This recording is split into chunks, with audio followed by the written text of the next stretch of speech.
జగన్కి అమిత్ షా షాక్ ఇచ్చారు. ఏదైతే తెలుగుదేశం చేసే ఆరోపణల్ని నిజమని ధృవీకరించారు, ఆయన సర్టిఫై చేశారు.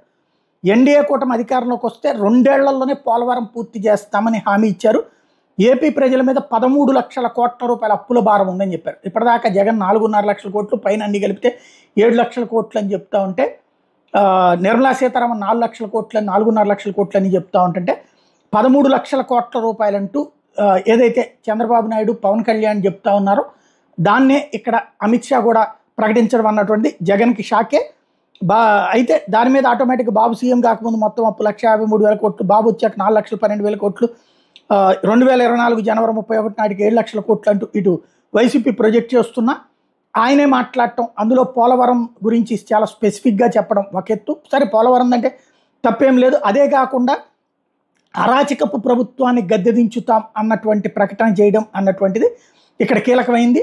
ఆంధ్రాలో గూండాగిరిని అంతం చేయడానికి కూటమి ఏర్పాటు చేసాం, ఆంధ్రాలో ల్యాండ్ మాఫీ అంతం చేయడానికి కూటమి ఏర్పాటు చేసాం, ఆంధ్రాలో అవినీతి ప్రభుత్వం అంతం చేయడానికి కూటమి ఏర్పాటు చేసాం, తిరుమల పవిత్రతని కాపాడతాం అంటూ హిందూపురం బహిరంగ సభలో అమిత్ షా ప్రసంగించడం అన్నటువంటిది కీలకమైంది.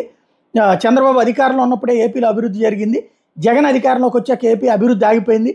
13,50,000 కోట్లకు అప్పుని ఏపీపై జగన్ రుద్దారు, మద్య నిషేధం హామీ ఇచ్చి మద్యం సిండికేట్ జగన్ ప్రోత్సహించారు అంటూ ధర్మవరం సభలో కేంద్ర మంత్రి అమిత్ షా ప్రసంగించడం అన్నటువంటిది ఇప్పుడు జగన్కి షాకింగ్ పరిణామం.